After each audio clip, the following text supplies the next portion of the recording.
أولا إن قلنا أن عقيدة الأشعري هي عقيدة النبي سنقع في نفس الخلاف الذي نعاني منه اليوم تمزقا في الأمة ودماء. Pertama, kalau kita mengatakan apa yang terdapat di dalam akidah Asy'ari itu yang dipahami oleh Nabi Muhammad SAW, maka itu dari ungkapan tersebut akan menimbulkan fitnah lebih besar.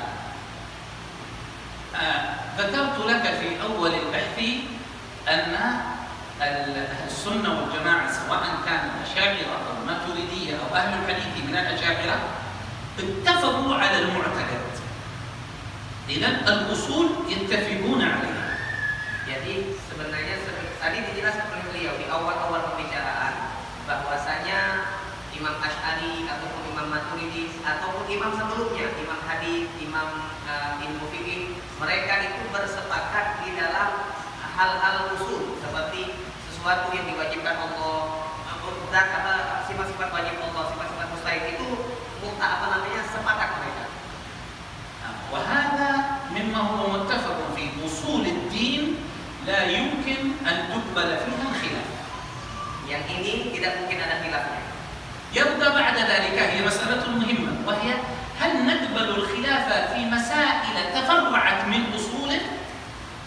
Menjadi pertanyaan, apakah bisa ada khilaf perbedaan pendapat di dalam masalah-masalah yang tercabang dari usul-usul agama tadi? Di dalam usul agama seperti sifat wajib Allah, sifat mustahil, itu kan usul. Itu semuanya sepakat pendapatnya. Nah, di bawahnya itu cabang-cabangnya, apakah mungkin ada perbedaan pendapat? المقرر عند أهل السنة والجماعة أنه يمكن الخلاف في فرعيات العقيدة. Di dalam muqarrar ini mungkin bisa terjadi perbedaan pendapat di dalam furu'ul aqidah, di dalam cabang-cabang di dalam aqidah.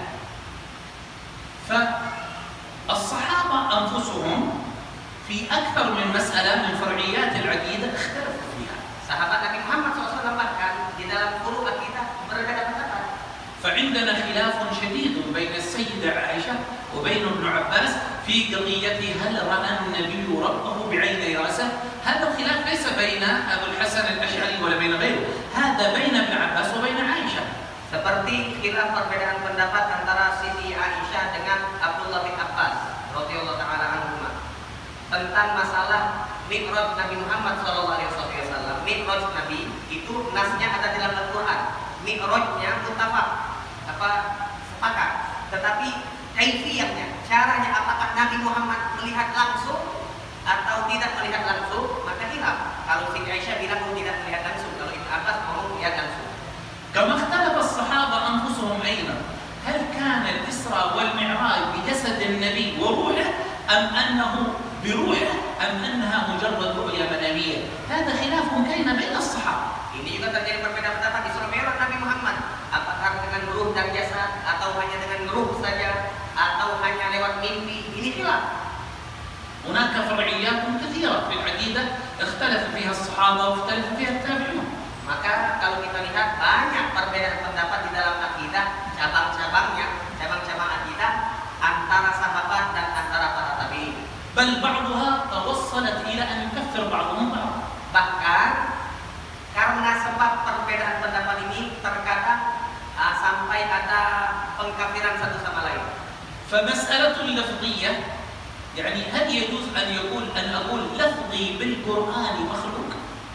هل يجوز؟ أحمد بن حنبل شدد في هذا وأوصل في بعض أقواله إلى التكفير.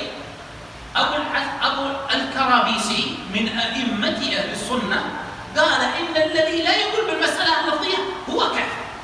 فهذا كفر هذا وهذا كفر هذا. Perbedaan misalnya Imam Ahmad bin Hanbal, beliau menyatakan siapa yang mengatakan bahwasanya mushaf Al-Quran itu makhluk, ini terkenal kan, masalah yang terkenal.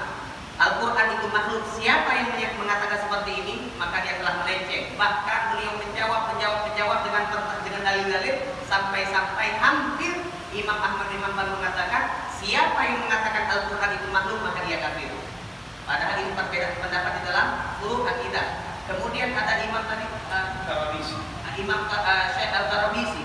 Beliau sebaliknya, siapa yang tidak mengatakan Al-Quran itu secara lafaz, Al-Quran itu makhluk, maka dia kafir.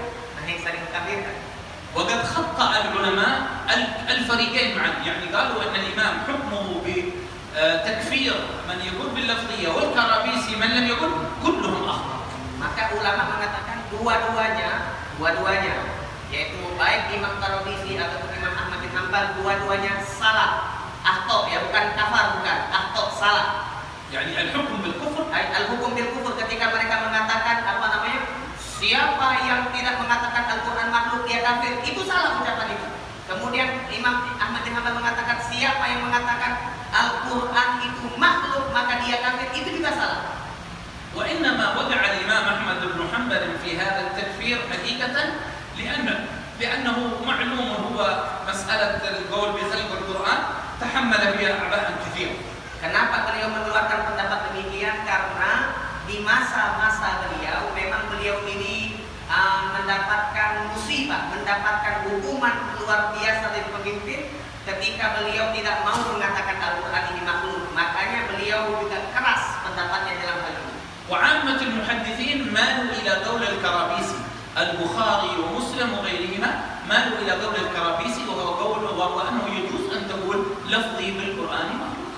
Maka imam muhaditsin, imam hadis seperti Imam Bukhari dan seterusnya, banyak daripada mereka yang lebih condong untuk mengikuti pendapat daripada Imam Al-Qarabisi, yaitu secara lafaz saja Al-Quran yang ada di tangan kita sekarang itu memang makhluk, boleh-boleh saja menurut ulama-ulama hadis, mengikuti daripada pendapat Imam Al-Qarabisi tadi.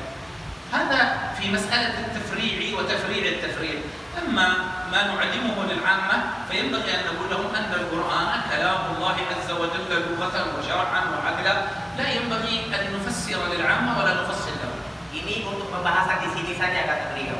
Kalau kita berbicara di luar dengan orang awam, jangan kita buka masalah ini. Cukup kita katakan Al-Quran yang kita pegang ini adalah kalamullah. Titik, sudah, jangan pakai koma lagi ya. Kenapa? Karena kalau dibuka malah mereka nanti bingung. Ini cuma sebatas pembahasan masalah ilmu saja. هذه ثلاث مسائل ذكرتها لكم، وهناك مسائل أخرى اختلف فيها الصحابة والتابعون تعتبر من فرعيات العقيدة.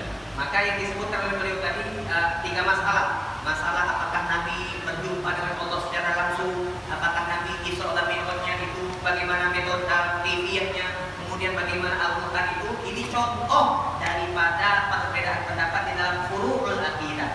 وإنما قدمتها لأنها لن تأتي معكم هي في الجزء الثالث من الكتاب، وإنما غير مبرر. Jadi kesimpulannya alhasil fikih kan? يعني لماذا ذكرت لهم أن هناك يعني هل يمكن في فرعيات العقيدة يمكن الاختلاف.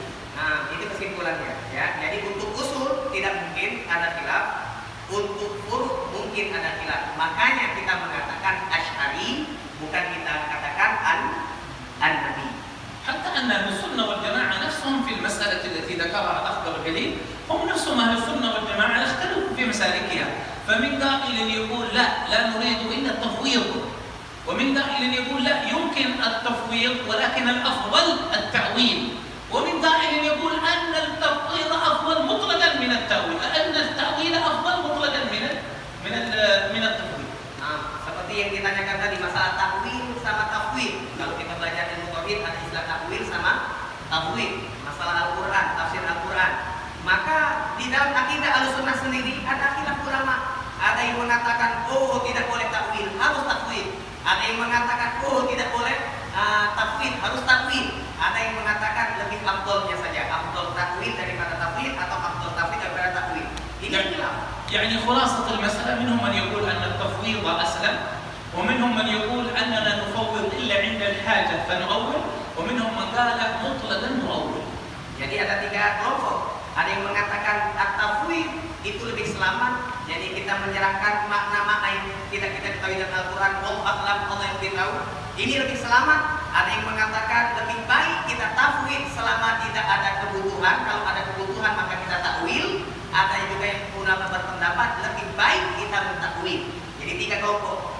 pertama, tafwid lebih utama. Yang kedua, tafwid utama, tetapi ketika ada kebutuhan maka boleh untuk mentakwil. Kemudian yang ketiga mengatakan takwil lebih afdal daripada tafwid. وهذه مسائل الأمة في فهم القرآن والسنة في العقيدة والفقه والسلوك. Inilah permasalahan di antara ulama di dalam memahami daripada dalil-dalil. هناك مبحث الكبير الآن يهيأ للاتباع إن شاء الله اسمه مسلك الجمهور في مفاصل في المفاصل الأربعة في الصفات والبدعة والقبور والوسيلة. Beliau ini sedang membuat satu makalah, satu kitab yang judulnya bagaimana metode ulama di dalam memahami dalil-dalil di beberapa pembahasan, yaitu seperti masalah sifat-sifat Allah Subhanahu wa taala, kemudian masalah sifat, wasilah, masalah tawassul, masail al-qubur, tentang masalah kubur dan masalah bid'ah. Ini ada pembahasannya. Dibahas tentang bagaimana cara memahami daripada dalil. لأن هذه الأصول التي تتفرع منها الخلاف الموجود اليوم بين القائلين بحجية الكتاب والسنة. Dari empat hal inilah, masalah kubur dan seterusnya, inilah yang menjadi pokok perpecahan. Bagaimana pokok daripada perbedaan pendapat ulama, bagaimana cara memahami dalil Al-Quran dan dalil Sunnah. الله يفهم إن شاء الله. تفضل. Silakan kalau